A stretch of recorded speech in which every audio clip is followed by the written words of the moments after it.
estar analizando y invitamos precisamente de Red Acción Colectiva al doctor Leonardo Corredor Aventaño,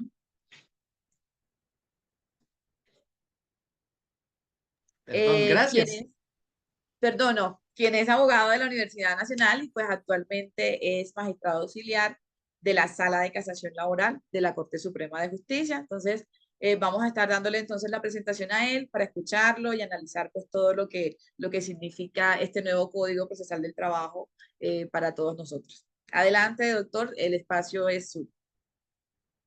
Bueno, listo. Muchísimas gracias a todas y todos los presentes. Bueno, ya Lilibet pues tuvo la oportunidad de presentarme.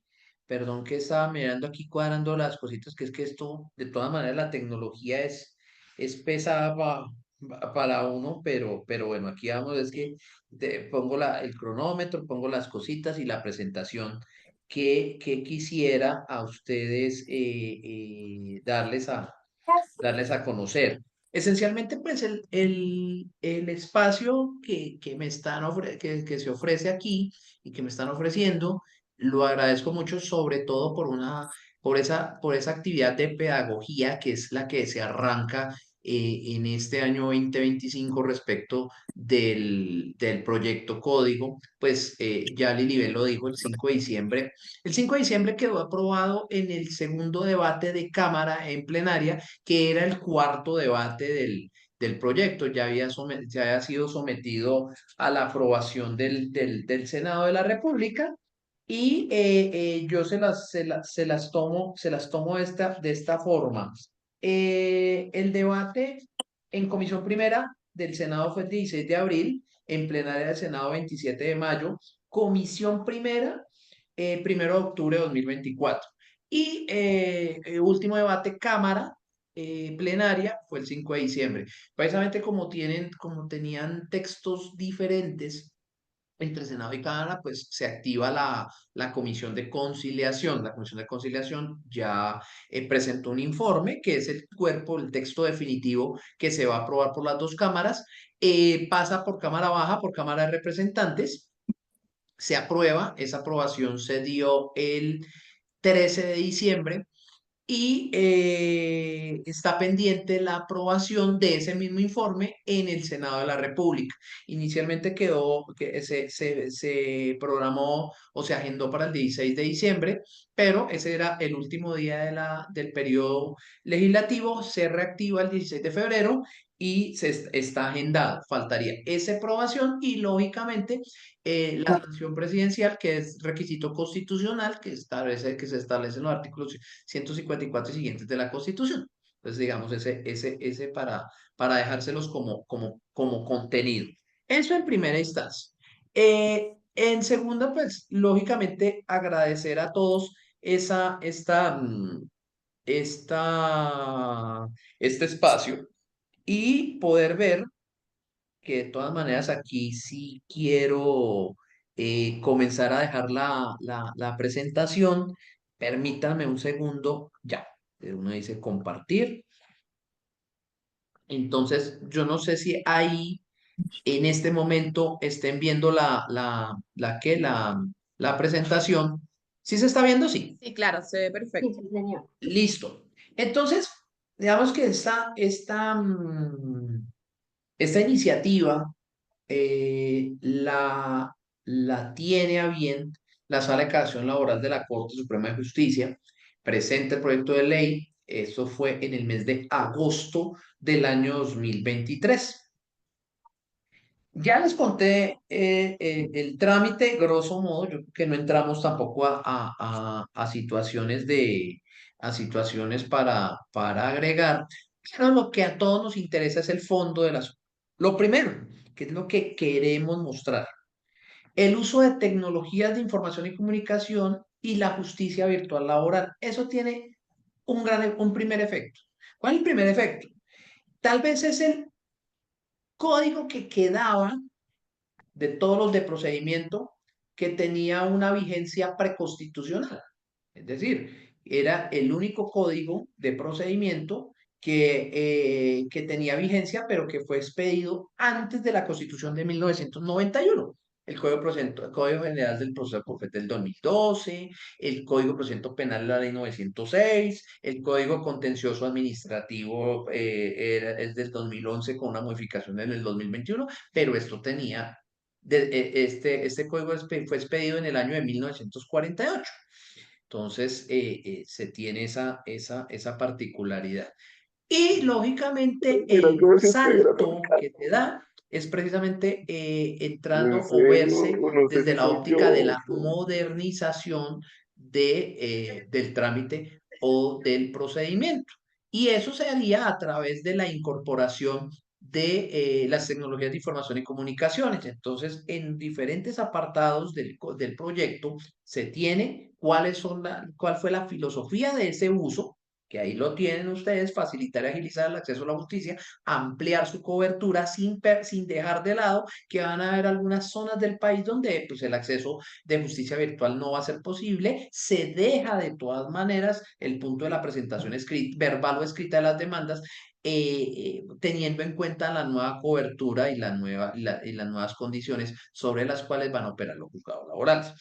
Mire que también en el tema de los actos introductorios, que los actos introductorios sería presentación de la demanda y presentación de la contestación, que puede ser a través del correo electrónico o canales digitales. También a través, como tiene iniciativa de parte, apoderados, testigos, peritos o cualquier tercero que va a ser citado, se tiene en ese particular.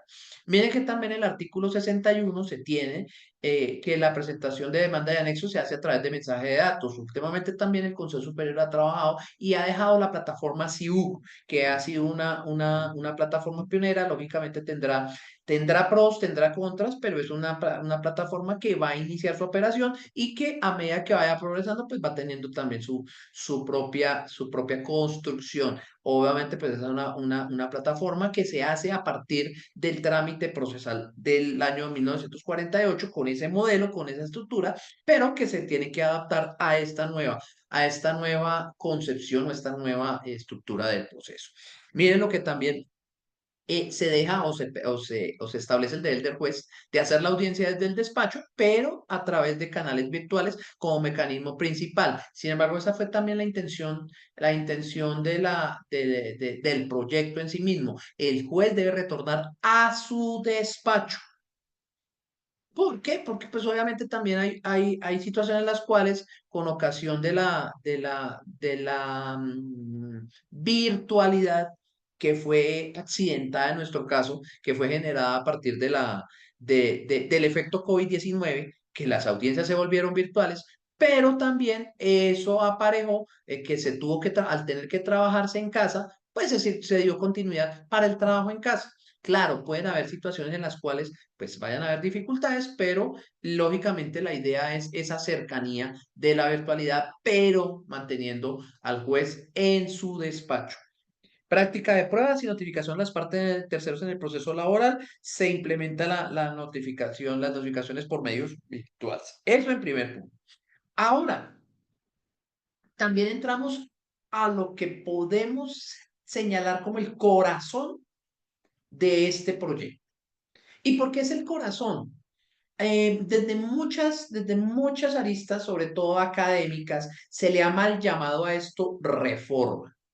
Me parece que este es un término un poco,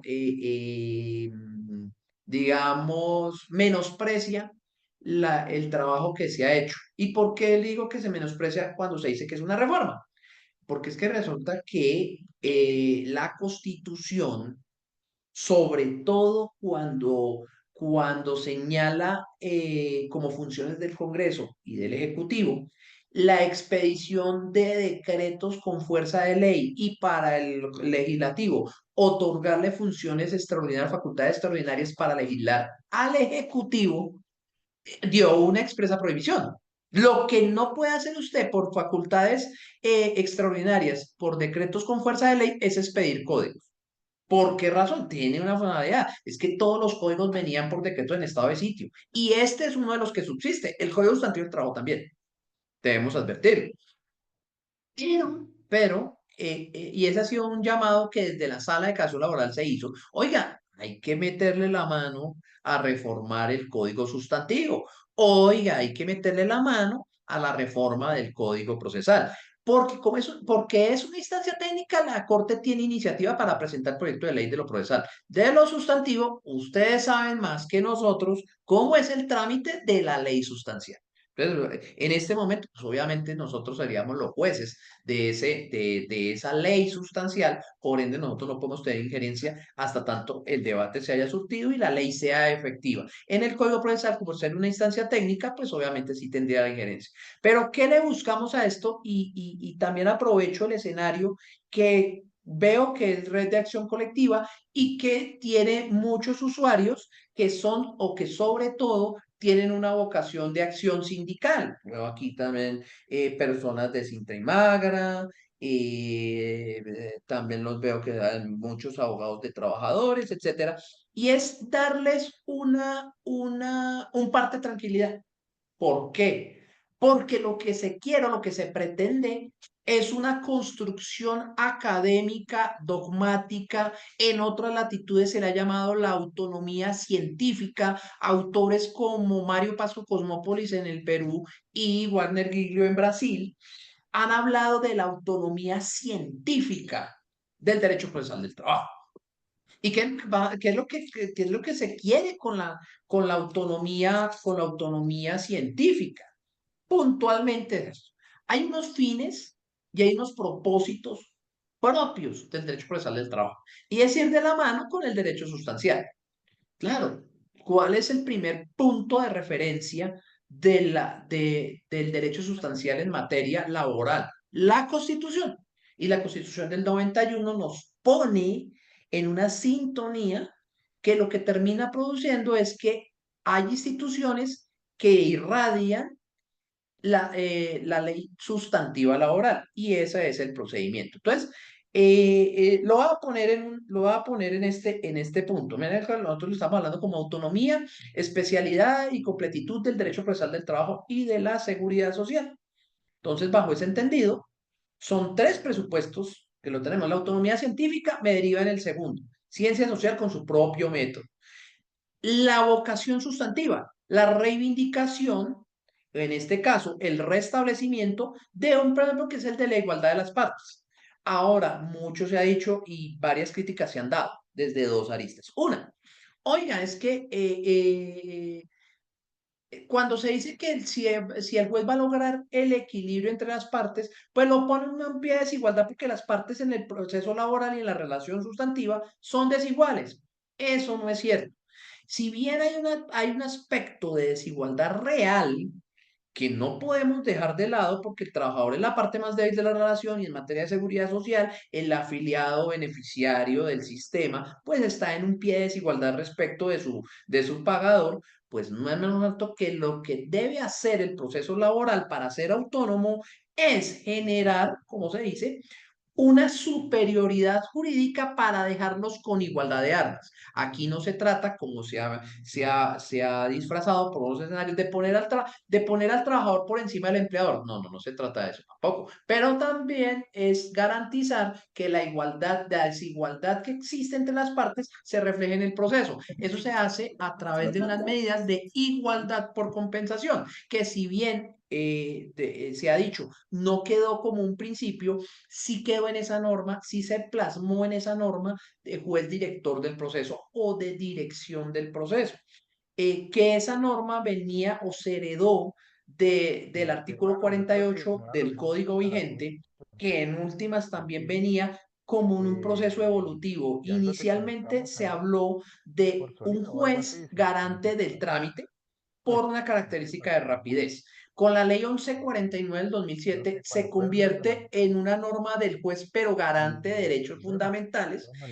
Este código cobra la especialidad y se deja esencialmente como un garante, aparte de ser garante de derechos fundamentales, una óptica de aplicación de igualdad por compensación. Entonces, esa autonomía nos da a ese punto.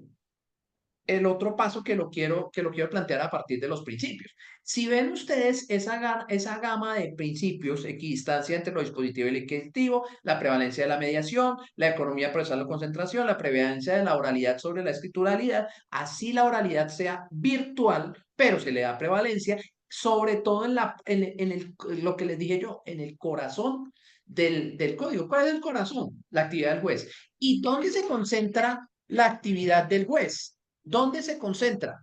En dos escenarios. Primero, en la valoración de la prueba y lo segundo, en la sentencia, porque es el momento en que lo plasma, es en el momento en el cual el juez actúa y es el momento en el cual el juez tiene la posibilidad de ser ese garante de los derechos. Obviamente en el trámite también habrán algunos escenarios en los cuales se mueva, y eso también es cierto, se genera esa autonomía. Y quiero reflejarlo, quiero acentuarla más bien, que esa autonomía queda científica, queda o se plasma esencialmente en el estándar probatorio. Entonces quiero irme un poquito más allá. Obviamente esto va a ser objeto de análisis, sobre todo con las preguntas, sobre todo en lo probatorio. Miren que eh, los diferentes estándares de prueba, es decir, los niveles de convicción que puede llegar al juez, están diferentes métodos para que se arribe a esa convicción del juez. Están métodos como el de la libre convicción, está el tema de la tarifa legal, está el parámetro de la sana crítica, está la libre convicción pero cualificada. Aquí necesitamos algo que es esencial y es apartarnos del proceso civil, el proceso común, porque es que el proceso común va a partir de dos presupuestos que nosotros como laboralistas tal vez combatamos. Y es la igualdad de las partes y el derecho de los patrimonios. ¿Por qué? Porque a diferencia nuestra, el proceso civil se funda en el principio de la igualdad de las partes. ¿Por qué? Porque generalmente son actos contractuales donde la voluntad viene aparejada desde el principio y controvierte patrimonios y eso menoscabaría un poco esa relación, la deja desequilibrada por la famosa desigualdad subjetiva y la desigualdad probatoria que tiene el trabajador respecto del empleador. Entonces, esos dos presupuestos también nos deja en ese pie. El estándar probatorio del proceso civil, ¿cuál es? La sana crítica. Pero la sana crítica tendría un bemol que también se trabaja en este proyecto de código. Es diferenciar sana crítica del estándar laboral, que es el de la libre formación del convencimiento. ¿Qué diferencia lo uno de lo otro? Y de eso se plasma o se refleja la consideración jurisprudencial de la Sala de Casación Laboral en estos 2 últimos años. Y es que la libre formación del convencimiento hace que el juez pueda valorar las pruebas descartando unas respecto de otras. Eso no ocurre en la sana crítica, porque la sana crítica parte del presupuesto de la apreciación conjunta de las pruebas. Quiere decir que un juez civil no puede descartar ninguna prueba. En cambio, el juez laboral sí. Voy a poner un ejemplo clave y con eso voy a cerrar. Eh, un proceso sobre contrato realidad. ¿Ya? El proceso de contrato realidad partirá de la base de desenmascarar una forma dándole o realzando el carácter laboral de la relación jurídica. Entonces, ¿qué pasa en los contratos de prestación de servicios? ¿Qué es lo primero que le va a aportar el demandado? Pues el texto del contrato de prestación de servicios con la cláusula eterna de que se excluye cualquier tipo de relación de trabajo. Si el juez laboral va con un esquema de sana crítica, necesariamente tiene que apreciar ese documento. En tanto que si vamos sobre la base del principio de la primacía de la realidad, ¿qué es lo primero que va a hacer el juez laboral? Descartarlo porque tiene que comenzar a explorar otros esquemas u otros escenarios fácticos tendientes a la verificación o el esclarecimiento de los hechos, que lo que en últimas va a pasar es desenmascarar esa relación formal. Si ve que ese documento va a terminar no valorándose o descartándose de cualquier valor probatorio que sería el estandarte de la sana crítica. A diferencia de la libre formación del convencimiento, que también ha sido objeto de muchos debates, es una especie de libre convicción, ¿sí? Pero reduciendo los estándares de prueba propios del procedimiento civil. Por eso es que nosotros necesitamos, y con esto así termino, necesitamos esa autonomía científica que nos permita, y voy a utilizar un verbo drástico, y es emanciparnos de la aplicación por remisión del Código de Procedimiento Civil o del Código Procesal Común, que en este momento está reflejado, está materializado en Colombia en el Código General del Proceso. Entonces, con eso quería dejarlo, voy a dejar de compartir la presentación y quedo a las preguntas del honorable panel, que ya lo veo muy nutrido. Entonces, pues, oiré sus preguntas con atención. Bueno, en un principio vamos a ceder ahorita unos 10 minuticos de preguntas para que podamos finalmente pues tener y despejar todas las dudas que podamos tener respecto a este nuevo contenido de código sustantivo, perdón, procesal del trabajo. Tú lo anotaste que efectivamente hay una continuidad del principio de oralidad en este nuevo código procesal del trabajo, ¿cierto? Y es importante porque efectivamente la oralidad implementada en la ley 1149 de 2007 precisamente, y que fue impulsada por nuestros maestros, pues tu maestro particularmente en la Universidad Nacional y también por el doctor Ernesto Forero, quien estuvo muy pendiente allí de todo lo que fue ese trasegar de la ley, de la implementación, de todos esos modelos pilotos que se implementaron a nivel nacional precisamente para aplicar correctamente la oralidad y donde pues la rama laboral fue también uno de los pioneros de la oralidad aquí a nivel nacional, porque ya luego vino el código penal que empezó también a implementar la oralidad y posteriormente el Código General del Proceso que también empezó con este sistema oral. Entonces es importante también como que eso quede eh, garantizado en este nuevo código porque efectivamente es lo que permite esa inmediatez entre el trabajador, pues las partes de manera general, y el juez que finalmente va a dictar una sentencia acorde con esa inmediación que tuvo con las partes y pues en general con las pruebas que se realizan. Eh,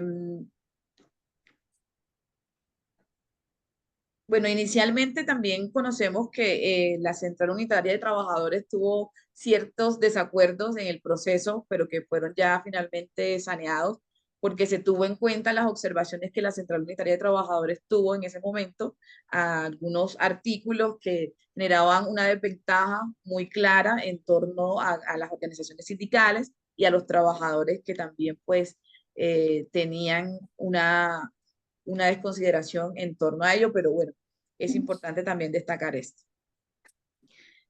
Doctor Leonardo, yo tengo una pregunta porque sí es importante que finalmente tengamos esa claridad, porque es precisamente a través del Código Procesal que garantizamos, que implementamos, que podemos decir que como Estado tenemos la garantía de los derechos que contiene el Código Sustantivo del Trabajo. Y yo sí quisiera como hacer un énfasis en esa parte porque precisamente el primer artículo del Código Sustantivo del Trabajo establece precisamente eso, que tiene como objeto encontrar un equilibrio, porque no lo hay, entre las partes. Y ese es el punto como que precisamente que me gustaría que si pudieras tener un espacio para profundizar, porque sí es necesario como mirar que efectivamente sí se nos garantiza que tanto a los trabajadores, yo como abogada de trabajadores, ¿cierto? Y a las organizaciones sindicales pueda garantizarse pues ese espacio y ese equilibrio que tanto se persigue desde el derecho sustantivo. Bueno, pues hay varias situaciones que a mí me parecerían pertinentes, pertinentes considerar. Entonces, voy a arrancar, a veces me dicen, voy a arrancar por ciertas partes que me parecen muy importantes a la hora de discernir. Entonces, ojo con una cuestión. El artículo primero del Código Sustantivo, efectivamente, estaríamos hablando, claro que sí, de una consideración de propender por el equilibrio entre las partes. Entonces, ese primer artículo me llevaría a conducir sobre una orientación. En verdad, el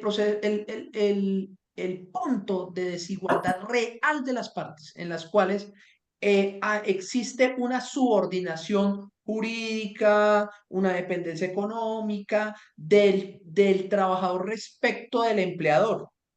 ¿Por qué? Por la antonomásica discusión entre capital y trabajo. ¿Cómo se refleja en materia sustantiva? Efectivamente, generando puntos sobre los cuales desde lo sustantivo le dé garantías superiores desde lo jurídico al trabajador sobre el empleador. Entonces, cuál es el ejercicio? El ejercicio primario. Las normas de orden público, el carácter supletorio de la norma laboral cuando hay mejoras desde lo colectivo, es decir, mediante acuerdos, convenciones colectivas o laudos arbitrales. O cuando el mismo pacto entre las partes, que es decir, el convenio puede ser mínimo, pero puede ocurrir en el mismo contrato de trabajo. Y existen también garantías como las presunciones, pero esas presunciones vienen desde lo sustantivo. Digamos que en lo procesal Hola no surgió ese muchacho, debate y el ¿cómo tema de las presunciones estás? pues no quedó desde lo ¿Cómo se sustantivo, fue? no desde lo procesal, perdón, sino desde lo sustantivo. Materia procesal se quedó y por eso ahora sí lo quiero involucrar. Ay, ay, ay, otra vez. Entonces voy a poner el texto. Ahí lo están viendo. Este es el texto del código, del procesal, del proyecto. Entonces, lo primero es, podríamos hablar, ya que tú, Lilibet, lo mencionaste, ese artículo tercero, que fue con lo que prácticamente podríamos decir que el alma, corazón y vida de ese artículo tercero fue Marcel Sisman. ¿Por qué? Porque la primera parte del artículo eh, y frente al respeto de los derechos fundamentales, ese fue el aporte de Marcel con la ley 1149. Después de eso, cuando se analiza, mire que cambia o hace un viraje el efecto de este artículo. ¿Por qué? Porque antes se garantizaba sobre la rapidez, esta vez sobre el respeto de derechos fundamentales. Y que incluso sobre esta norma pueden haber medidas de protección por parte del juez, incluso anteriores o previas a la emisión de una sentencia. Después se dice que me parece aquí el aporte más importante del proyecto del código respecto a esas medidas. Miren el último inciso. Asimismo, garantizará el principio de razonabilidad y eh, perdón, que es que me está tapando acá la pantalla, y las medidas de igualdad por compensación establecidas en este código. ¿Cuáles son esas medidas? Vamos a ponerlas en carta blanca. ¿Qué pasa cuando una demanda no es contestada en debida forma? Se tienen por probados los hechos de la demanda. Se tienen por probados. Miren que hay una gran diferencia con el Código General del Proceso. El Código General del Proceso adopta la fórmula que en su momento tuvo la ley 712, sino que la ley 712 tenía como una especie de salto inadecuado. ¿Cuál era? Que si no se contestaba la demanda en oportunidad, la demanda se tenía por no contestada y eso tenía como indicio grave. Pero si contestaba, pero contestaba mal, la consecuencia era tener por probados. Entonces decía el demandado, pues mejor no contestar que contestar mal. Entonces más bien me quedo callado. No, en este momento se uniforma la consecuencia y es decir, se tiene por probados. Miren la lógica del derecho procesal. El derecho procesal común protege al deudor, que generalmente es el demandado. En materia procesal laboral no puedo proteger al deudor porque el principal deudor es el empleador. Entonces le doy medidas de igualdad por compensación desde lo probatorio. Primer punto. Segundo punto que tal vez me parece uno de los más importantes. En la valoración de la prueba o de los procesos probatorios, abducción, incorporación, práctica y valoración de la prueba. No solamente la libre formación del convencimiento entra a jugar un rol muy importante, sino que también, y entonces aquí lo voy también a mencionar. En el artículo 132, que es donde arranca lo probatorio, 132, perdón, 131, 132, 133, que habla de la libre formación del convencimiento. Eso ya les he venido pues aludiendo. Sin embargo, ojo con esto, eh, aparte de incorporar la carga dinámica de la prueba, ¿sí? En la oportunidad probatoria, que es el 131, aparte de incorporar lo que se dijo en el Código Nacional del Proceso, en el artículo 131 se trae un concepto muy importante que no está en este momento en ninguna disposición legal. Tendrá en cuenta para ello la disponibilidad y facilidad probatoria que corresponda a cada parte. Y esa no solamente está en el artículo 131, está en el artículo sobre prueba documental y está también en el artículo sobre prueba testimonial. Esa disponibilidad o facilidad no es otra cosa, sino compensar el desequilibrio probatorio que tiene el trabajador respecto del empleador. ¿Por qué? Porque la fuente de la prueba es la empresa.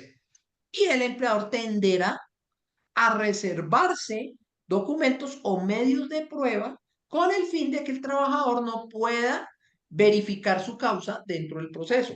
Con estas herramientas ya el juez tendrá la posibilidad, ¿ya?, de extraer la prueba o generar consecuencias por la renuencia de la parte que tiene la posibilidad de aportar la prueba con mayor facilidad y disponibilidad. Entonces, esas herramientas, claro, en el plano de lo real hay una desigualdad, pero el objetivo es que con estas medidas de igualdad por compensación, las partes lleguen con igualdad real de armas al proceso judicial y que el juez tenga la herramienta de que en caso de que no se pueda canalizar las pruebas, pues tenga esa virtud o generen consecuencias por esa renuencia. Entonces, miren cómo puede ser matizado ese artículo primero de lo sustancial y está directamente metido. Obviamente no puede haber una principialística, simplemente se dejaron unas normas generales, pero miren que a lo largo del código hay disposiciones que materializan esa compensación, esa igualdad por compensación que tanto se pregona y que ha sido objeto de diferentes discusiones doctrinarias, valga la redundancia, inclusive por procesalistas civiles puros que propugnan por la autonomía del derecho procesal del trabajo. Gracias, Lilibet. Eh, a ti, doctor Leonardo, gracias por esta explicación tan profunda, tan amplia. Realmente, pues, es un código, realmente es extenso y de pronto el espacio que dedicamos nosotros acá en el espacio de Red Acción Colectiva no es suficiente para hacer unos análisis totales y profundos, pero sí ya sentamos como unos precedentes para poder entrar a analizar el código, este nuevo código procesal del trabajo que efectivamente pues va a ser y va a comenzar su implementación pues en un año que se ha publicado, ¿cierto? Un año después de ser publicado en la Gaceta, seguramente, y estamos esperando pues en este momento, hasta donde tú explicaste inicialmente, pues que se continúe con el trámite para una aprobación ya total, ¿cierto? Entonces, ahora sí tenemos el espacio de preguntas. Adelante a los asistentes. ¿Tienen alguna pregunta, planteamiento que podamos aquí enseguida aprovechar al doctor Leonardo Corredor?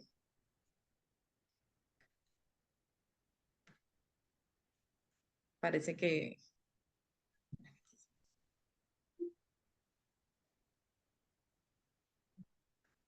si nos escuchan, adelante. Sí, nos dice en el chat. De pronto también si alguien tiene dificultad, acá creo que hay una en el chat. En el chat. Sí, se generarán a futuro espacios de estudio por tema. Ah, ok, Pregunta pero eso Carlos es para Alejandro. los espacios de webinar. ¿Sí? ¿Será? Sí, para nosotras. Sí, la idea es pues seguir profundizando en todo lo que tiene que ver, porque como decía hace unos minutos, efectivamente pues es un código extenso, ¿cierto? Que tiene temáticas, que tiene una clasificación de los procesos especiales, ordinarios. Y sí, yo creo que puede ser un tema futuro para para estos espacios de conversatorios con invitados y pues también nosotras directamente. Entonces sí, sí es un compromiso que tenemos entonces a seguir en la agenda.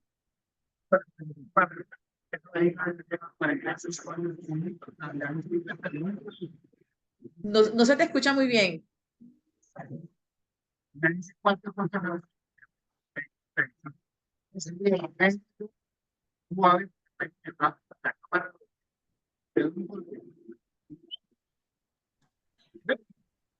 Ginarley, yo creo que no, yo no, no se ha difuminado el sonido de Ginarley, pero yo creo que si puede escribirnos por el chat Sí, la pregunta sería maravilloso. Y pues también obviamente yo aquí dejo a Libet como moderadora. Yo no sé si aquí se pueda que se levante la manita para darle como un orden a los cuestionamientos que se tengan. claro, sí, por supuesto. Si no es que revisé la pantalla y no había nadie con la mano levantada, pero sí es también un mecanismo muy importante. Entonces, compañero asistente, escríbanos la duda por el chat y con gusto estaremos.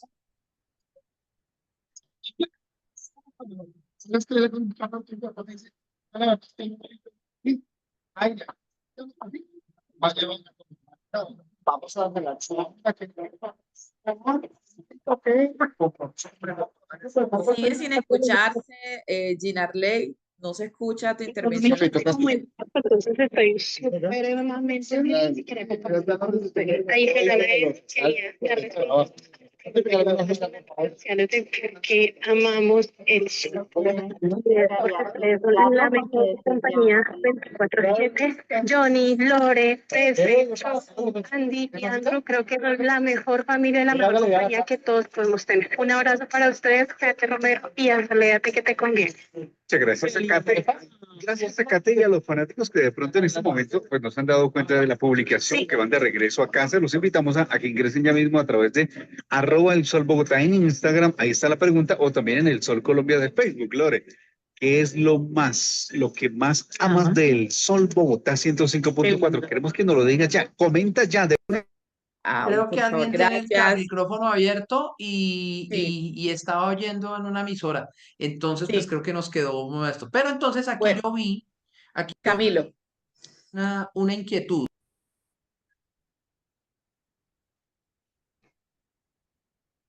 te mutaste, te silenciaste, Leonardo, no, no se te escucha. Perdóname, perdóname.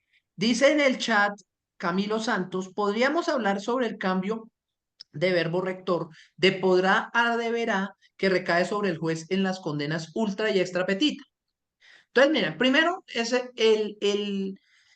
muchos van a decir, oiga, pero es un problema netamente semántico o puede ser algo retórico porque pues el juez nunca aplicaba el ultra y extra petita. Entonces, vamos que el primer cambio es en el uso del lenguaje. Ustedes mismos lo dicen.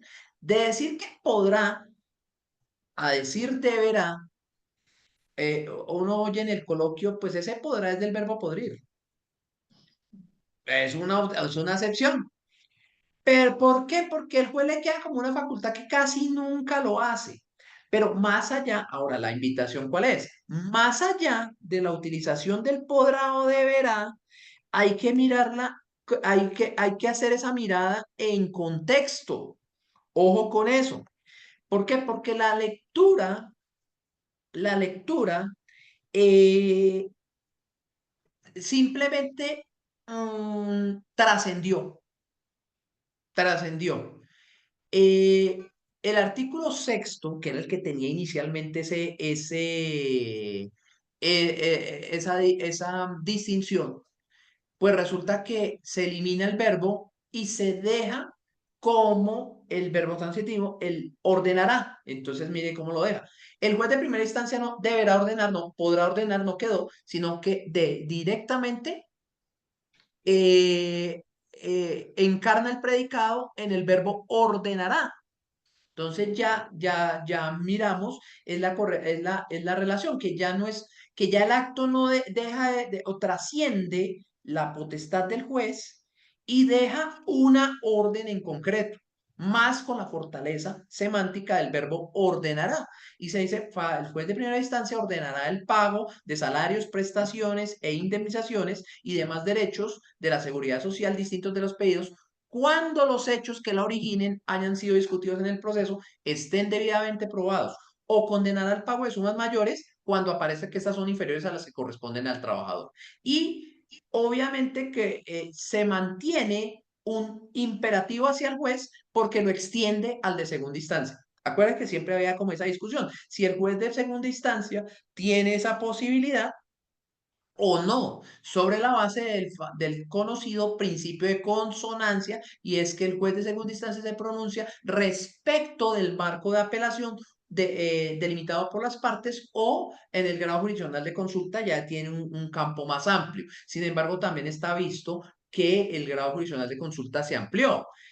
No solamente a los fallos desfavorables al trabajador, sino también en diferentes acepciones. Por ejemplo, la consulta se extiende en los procesos de fueros, no solamente el sindical, sino los especiales, cuando sea desestimadas las pretensiones del trabajador. No quedan las autorizaciones de fuero, entonces por eso también. Pero como en el de fuero sindical sí viene la acción permiso para despedir, si la sentencia es desfavorable al trabajador, es decir, se autoriza el permiso, hay grado jurisdiccional de consulta.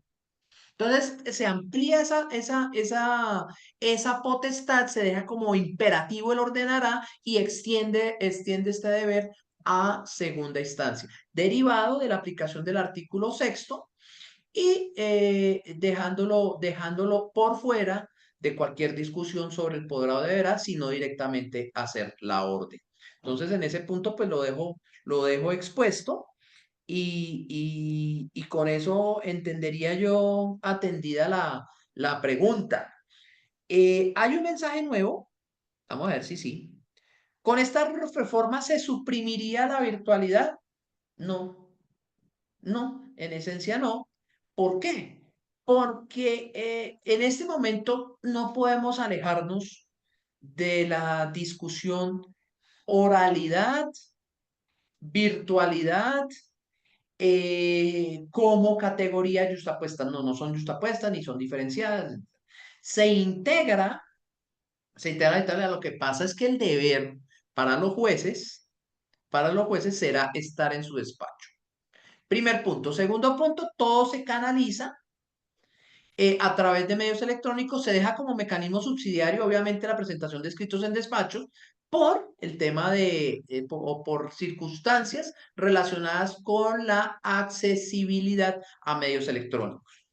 Y la otra situaciones que tienen que ver con el siguiente comentario. De hecho, se van a repartir, dice Camilo, de hecho se van a repartir procesos a otros circuitos, incluso departamentos, que es una regla novedosa dentro del código, la que se denomina el reparto único nacional.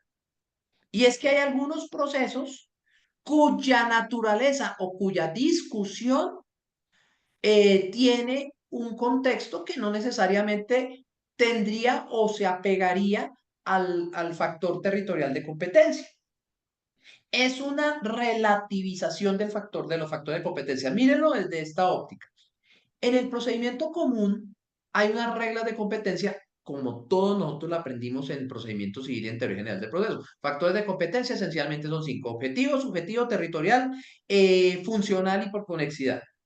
Y siempre se asemejaba con un esquema de protección a que la prevalencia de los factores se da por el factor subjetivo. Miren que en el Código General del Proceso tiene esa particularidad. ¿Cuál es? En los procesos de familia se protege al menor, ergo el juicio, el factor va a prevalecer la naturaleza de las partes, está el artículo 30 del Código General, y se va al domicilio del menor. No hay domicilios contractuales. Inclusive en derechos de familia hay una especie de fuero de atracción. ¿Por qué? Por la familia. Si hay un proceso que se debate y el proceso de la familia en la sucesión se conoce el primer proceso, todos los demás procesos van a llevar a ese mismo juez. Entonces va a tener ese conducto. En materia laboral no hay prevalencia de lo subjetivo. Se generan algunas reglas, efectivamente, pero miren que inclusive la del factor territorial se relativiza con el reparto único nacional. No es que se suprima, no es una cuestión de suprimir, de prevalecer, etcétera. Es una cuestión de coordinación en las cuales hay posibilidades en que algunos pleitos o algunos procesos se discutan bajo la óptica del reparto nacional. Obviamente eso va a estar más relacionado con las controversias de seguridad social a mi manera de ver, porque las netas laborales o aquí las de derecho colectivo y esas van a seguir teniendo esta particularidad. Por ejemplo, el proceso que muchos de los asistentes no les gusta, el proceso de calificación de huelgas. Ese no va a tener inicialmente una condición de reparto único nacional. ¿Por qué? Porque pues obviamente le va a delimitar la competencia al juez, al tribunal en ese caso, de donde ocurrieron los hechos objeto de calificación. Y no va a tener alteración de la competencia, sino que esta va a ser también una medida que va a ayudar al desarrollo de esa característica de rapidez en el proceso y lograr equiparar en esos puntos las cargas procesales. También vamos a tener una situación y es, las dinámicas laborales y de seguridad social tienden a estar relacionadas de manera directa, o sea, van a tener una proporción directa respecto del aumento o disminución de la población. Entonces vamos a ver dos circunstancias sociológicas. Una, las pensiones de sobrevivientes, por ejemplo, se volvieron el pleito de moda en materia laboral. Y más allá de eso, la moda es, mire, tradicionalmente nuestros papás y nuestros abuelos tenían como pleito más atractivo las sucesiones. ¿Por qué? Porque era la distribución de lo patrimonial. Hoy por hoy la moda va a ser la pensión de sobrevivientes porque es lo que me puede dejar mi papá, porque ya va a ser, se transforma de una clase propietaria de patrimonio a una clase trabajadora. Entonces, miren que el proceso de la pensión de sobreviviente va a tener eso, con unas discusiones que obviamente en materia de género, que no son del caso, pensionarlas, pero va a tener la disputa de la cónyuge, de la compañera permanente, convivencia simultánea, etcétera. Pero hay un proceso particular. Hoy nuestra juventud y cierta madurez o a cierta adultez no está interesada en tener hijos. Eso es un fenómeno sociológico. ¿Y eso es que impacta aquí en materia laboral? En materia laboral impacta es que ahora las pensiones de sobrevivientes no las piden, no la pide el hijo respecto del padre, sino el padre respecto del hijo trabajador. Entonces sale a relucir el fenómeno de la dependencia, que no es total o absoluta, sino que, y esos pleitos van teniendo como esa escala. Entonces miren que ese tipo de controversias van a tener un juego sociológico que van a recaer sobre el lugar donde vivan, donde se desarrollen los hechos. Y por la acumulación demográfica, pues los pleitos donde van a tener más población es donde se van a congestionar más. Bogotá, Medellín, Cali, Barranquilla, y van a haber algunos juzgados laborales y tribunales que van a tener una carga menor. En eso se piensa para la redistribución de procesos y la implementación de esta medida del reparto único nacional. Entonces, para rematar con la pregunta, ¿cambian las reglas por factor territorial? En esencia, se hacen algunos ajustes dentro de la dinámica de competencia, pero el reparto único nacional no es que lo supla, sino que hace una regla de coordinación. Bien, listo. Con eso entiendo superada la pregunta. Ok, Listo, Lili, te dejo perfecto. ahí el uso de la palabra. Gracias, gracias, doctor Leonardo. En efecto, pues aclara muchísimo todo lo que tiene que ver con factor territorial, pues que estamos tradicionalmente acostumbrados a verlo amarrado de cierta manera a ese factor que es muy importante para nosotros, sobre todo como litigantes. Pero bueno, o sea, en conclusión, tenemos que este nuevo estatuto procesal consagra unos avances muy importantes. No había, no me alcanzaba. Hay que silenciar. Ah, Sí, incluye pues unos avances muy importantes, como estaba diciendo, y precisamente la garantía de la doble instancia, ¿cierto? La inclusión de la sentencia anticipada, que me parece una figura muy, muy interesante y podríamos estar tocándola en un próximo webinar. También el tema de los cambios de lo que tiene que ver con las audiencias y el trámite de los recursos, que me parece también muy interesante y que definitivamente significa el fortalecimiento hacia o sea, hacia la autonomía, hacia donde siempre hemos querido como abogados laboralistas, ¿cierto? Como sindicalistas también, como trabajadores, que el derecho laboral procesal tenga esa autonomía, que pueda simplemente ser independiente frente a otras ramas procesales como el civil, por ejemplo, que también ha sido como muy, muy celoso en torno a que el laboral en este momento se esté independizando, por así decirlo, y precisamente hasta tildan que realmente estamos copiándonos de lo que ellos han venido haciendo en el Código General del Proceso, pero pues estoy segura Yo a que veces quiero hacer, realmente... yo en esos contextos, mira, perdónate, te interrumpo ahí, Lilibet. Adelante. Yo a veces hago ahí ese parangón un poco, si lo pudiéramos llamar macondiano. ¿Por qué lo pongo macondiano? Eso es como cuando este fenómeno, porque ha sido tal vez una de las grandes críticas que se ha hecho al Código Procesal, no es que ustedes dedicaron a copiar el Código General del Proceso. Muchas, entonces vendrán académicos, bueno, lo pondré con nombre propio porque igual lo dejaré presente. El doctor Samir Bonet ha hecho una crítica impecable del articulado del código. Me parece que ha sido uno de los ejercicios más juiciosos para analizar el código. Sin embargo, eso es como decir, oiga, usted está haciendo la crítica, pero usted está del otro lado del cañón del Chicamocha y yo estoy en la otra orilla. Estamos en dos Ah, orillas diferentes, entonces la óptica va a ser completamente diferente. Primer punto. Y segundo, cuando se piensa en un esquema de emancipación o de autonomía científica, uno puede hacer un parangón como cuando el hijo sale del hogar paterno a hacer independencia.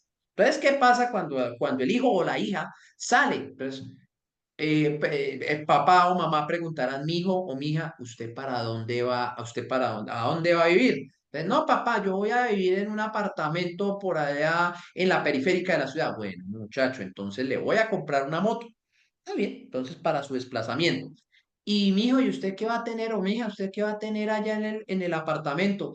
No, papá, pues yo no tengo mayor cosa porque yo apenas voy a comenzar. Entonces papá dice, mire, ¿sabe qué? Usted llévese la nevera de la casa, llévese el comedor, y ahí vamos cuadrando a ver qué plata me da o alguna situación. Es lo mismo, o sea, llega el hijo llega a su apartamento, va a ver su apartamento despojado y despejado el apartamento, entonces se llevará el comedor, se llevará la nevera, tendrá algunas cositas. Eso es lo que hace el Código Procesal del Trabajo. Oiga, vamos a crear algunas cosas porque son prácticas probatorias o prácticas procesales que son uniformes de acuerdo a un sistema adversarial. En penal, en contencioso administrativo, en familia, en civil y en laboral, los testimonios se decretan y se practican de una forma uniforme.